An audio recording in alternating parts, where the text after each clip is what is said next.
while I get to have a conversation that makes me really happy. So today is one of those conversations. I was really looking forward to this, and we took some time to sort of put this together. But I'm really happy about the conversation we're about to have, because Indian women are rising. And if you've been keeping up with the news, you know what I'm talking about. Three amazing women, Ekta Kapoor, Guneet Monga, and Tahira Kashyap, have decided to come together and form a collective called Indian Women Rising. Now, when I found this in my news feed, I was like, I have to talk about this. This is so cool. My understanding of this is that these wonderful ladies have decided to sort of combine their forces and their power and make room in the industry of film and entertainment for women to tell stories about women, for women directors who are producing, who are putting out films so that they can have space in the world. This is, in fact, the first interview or conversation that they're doing together about it. So I'm really happy that we managed to get all three of them together, because as you can imagine, they have mad, crazy schedules. Also, what's really cool is that they've found their first project. It's a project called Bittu, and it's Oscar ready. And we're going to find out what Oscar ready really means. But what an amazing group of ladies. Good evening, and thank you so much for speaking with me. Guneet, I'll start with you. Where did the Indian Women Rising Collective come from? What was the thought process? What's your mandate? Thank you, Faye. And it is very exciting to be here with the co-founders, and we are all figuring out this as we, I think it really, it's been something that has been brewing in my mind. I shared it with Tahira almost a year ago. And I just feel like individually, people do, their films are getting made individually. There are people making movies, but I figured some stats out, and that's what the conversation starter was, that less than 5% women are directors in India. And that was a stat that this conversation started with. And then I was like, what, even less than 5%, but even those are making their movies together. They are figuring out their ways of making movies. But by the end of just making a movie, it's so exhausting that they don't really understand the marketing, the positioning, the festival run, the awards run. There is so much work to be done. It's a whole work, a line of work which needs to be done. And I think that was the start of our conversation. And I discussed it with Tyra, and we both spoke to Ekta, and it just really started in a heartbeat. I think everybody just realized that there is need for this. There is enough expertise between three of us, muscle power, insights, years of working, and we are here to amplify and shine light, from discovering to amplifying and shining light. A lot of people have asked us that, are you producing, are you developing? I think those are the standard questions. Ekta has a huge studio, and Tyra is a writer director herself. I am producing. We individually anyways do that. We have come together really to, shine the light, to amplify, and, so that we can change the status quo. So what does that mean for, say, a non-film person, someone who's not in the industry? What does amplify mean? Because obviously you run a massive business. You understand what happens after a film is produced better than anyone else, in terms of what needs to be done for it to get the eyeballs or to get the amplification, to use Guneet's term, that it needs. Where does it fall short for women directors? And what is the gap that you see that the Indian Women Rising Collective can fill? So I actually believe that there is no. We are in times where we're celebrating women behind the screen also, and in different facets of filmmaking, I do believe that till they reach this point where they get their first opportunity, we have had them have their own set of struggles. We all know that multitasking, homemaking, and a lot of social stigmas attached to women getting out to work, especially in films, and then going there and making a movie is probably the last leg of effort they put in, after which they do not know where to take it from there. And a film and making a film is just one part of probably filmmaking or the business of filmmaking as we know it. We have to put that film out there. What I really usually for me, and I'm going to talk brass tacks instead of going into the Yes. overall major arcs. For me, what happens is I have a studio, not the biggest or the largest, but definitely a studio that does a couple of films every year. And when you do what we call the bundling of movies and you put like your market, you have a marketing team which is already hired for the big films. When Lipstick came to us, we were like, okay, this is something we want to do. We want to put it out there. So we have a marketing setup. We have a film sales setup, and that can always bundle a smaller eclectic film with the brand. We can get better value for that. Absolutely. And so, and a few days ago when we were talking, I was talking to a friend of mine. I said, we've done so many films for women, and but there's no structure. And I can't tell you. I was talking to this friend of mine 8 days ago. I said I'm gonna have a lunch and call all these women directors working with me, Alankrita, and the producers like Guneet and Ria. And then everyone said, but they don't want to have just lunch. Why don't you guys do something constructive?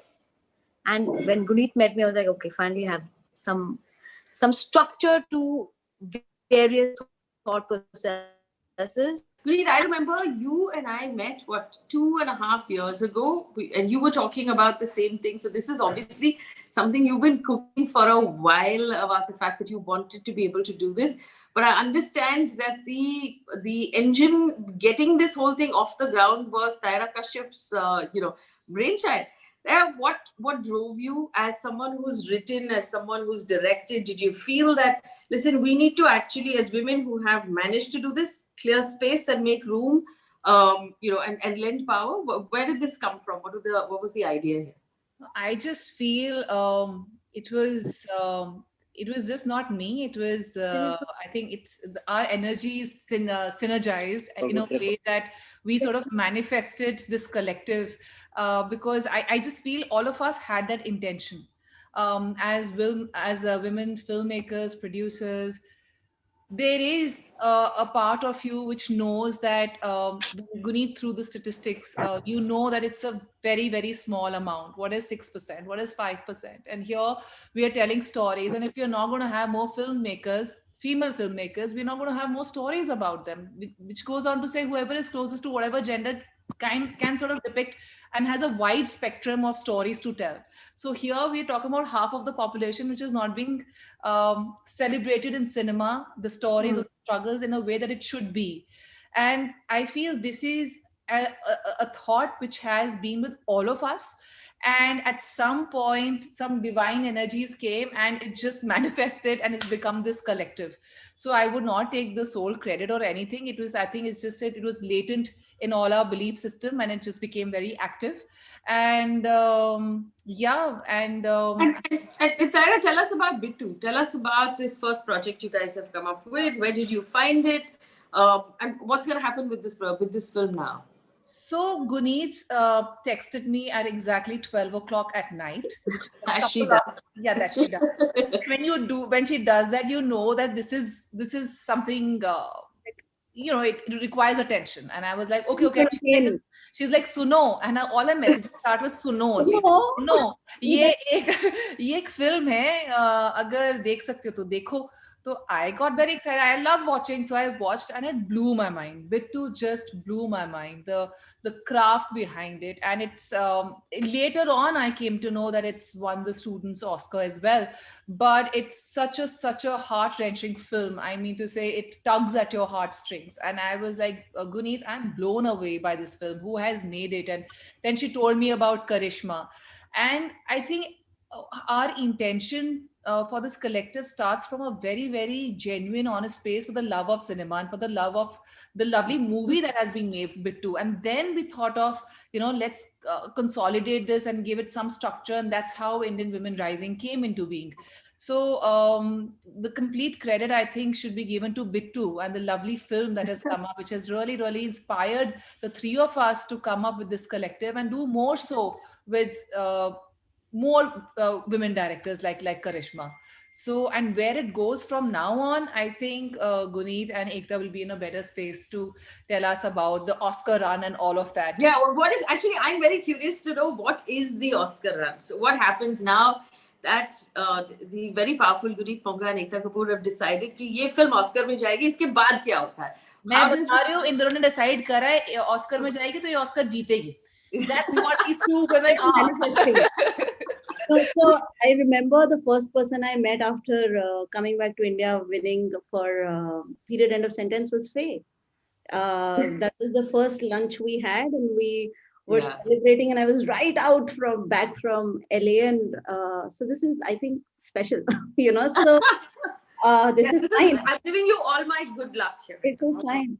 So I'll tell you. So Bittu, Karishma Dev Dubey is a student of NYU, and she made a 17-minute short film, Bittu, as her student film, and won the student Oscar. I think 4 or 5 months ago, during the student Oscars, and she won a silver. And that, besides being selected at Telluride, at BFI, at 18 other festivals. So the film has had a huge festival run, and it also won the student Oscar. So by matter of that, because it won the student Oscar, it got an Oscar qualifier. So it is in the preliminary round right now, where where there are 175 more short films, and we are all hoping that the shortlist that will be announced on 9th of February. So 10 films will be announced as a shortlist on 9th of February. And we have genuinely fallen in love with Bittu and come on board to market it, not only here, but across our access in LA and around the world. And that has built our marketing strategies. Actually, Ekta's team, Ruchika from Ekta's team, Tahira, and I have been on midnight calls because in middle of pandemic campaigning, sitting here figuring out LA strategies, it's been all midnight calls. So what does the campaigning entail when you campaign for the Oscar?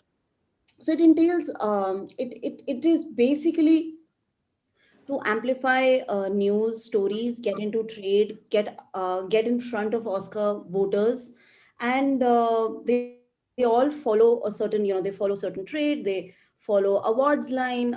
There are some announcements coming on Bittu, like 2 days ago,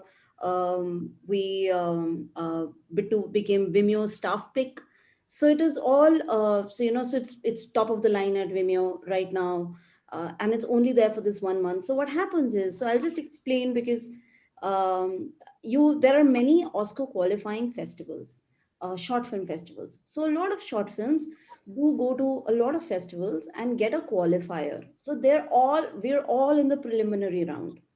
So there are around, like I said, 175 films in the preliminary round. And then the shortlist comes on, the voting has started yesterday. The voting started on 1st of Feb, finishes on 5th of Feb, and the top 10 list will come on 9th of Feb. And then there will be second round of putting the film out there, campaigning, where your final nominations will come. That will come on 15th of March. And throughout February and half of March will be the journey of bringing the film from top 10 to top 5. And then in April is the Oscars, where so the voter bank keeps increasing in every round, and we have to continuously market and put the film out there, and it needs a lot of insights, and the right support system, the right PR, the right festival programmers. So it's a whole ecosystem and to tap into, and it is amazing to join all those dots and get more and more people supporting a project. So while we have come together, I think Bittu is a short film that started something pretty large in our lives, something that we are deeply committed to.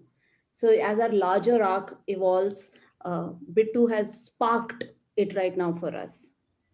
Ekta, so I'm curious now. So for other women across the country, for women directors who are making films, do they send their films to you guys?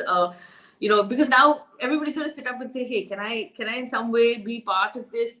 Do they send their films? Will you decide? Obviously, not everything is going to be Oscar ready, as you've called it, but maybe some other form of amplification. How would that work? So I've had a couple of meetings with Guneet and Tahira. We're not going to definitely be only doing this project. We're hopefully going to be building maybe an anthology of 4 women directors and building on various brands, trying to make more and more projects which give um, a sort of an access for women to actually go out there and make their films. And then with our strength in distribution and marketing, we'd like to then take this out there and probably do better sales for them. Like Guneet herself said, this is the first project, and now all the attention is now absolutely focused on seeing that this film goes and gets at least noticed. And for the marketing and all the insights, there is going to be Guneet doing the actual work. My team will be working with her for the financial and the overall active marketing support, and for the tie-ups that are required, and we probably put our best foot forward. But yeah, this is definitely not going to be just one project. So yeah, a lot of interesting female directors are going to be put together, interesting projects are going to be put together, and the collective will see to it that we give a lot of chances to a lot of women in different fields, not only as directors, maybe writers, maybe camera people, Yeah, I just wanted to add to this that this is an effort to change the status quo. This is a long term effort. I think having a check in year on year, and where we reach 5 years from now, if we have moved that status quo and we have upped that from 5% to, we have, maybe it's a dream, but we have 30 more women out there, and we have 20, 50 more women out there, in different positions. So why, so that is and this is not just limited to Hindi, but largely the idea is that between us, we have a lot of marketing distribution skill set, and this kind of service has a total gap. Like, there's nobody joining these dots. It's one thing to raise money and make the film, and that is just one half of the journey. And I have been on this journey many times as an independent filmmaker, and it's overwhelming to even take a movie to a can, to hire the best PRs, to put your conversations out there, to stay there for full 10 days and campaign, and it's very, very hard. So I think all our collective global connections and connections in India eh, are basically going to help a lot of women shine light and come out there, and also maybe look at more output deals that we can discover some projects and put out there, because a lot of good films just get lost. And that's what when we spoke, I think what especially Ekta and our team has done with every film, from, even if it's Lipstick or it's Udta Punjab or it's just anything, it's become mainstream conversation. And that is a lot of effort, and that is a lot of insight, which comes with us. All right, ladies, I wish you very, very good luck. And I hope we can continue to have these conversations as this progresses. Obviously, women making room, powerful women like yourselves, making room for others to come join you in that, sort of area of power, making room for more women to be part of industry and to find space. This is really what empowerment really is about. It has been a pleasure to have this conversation with you. I wish you luck, and I hope to hear stories on a regular basis about how well this is doing. Thank you for speaking with me.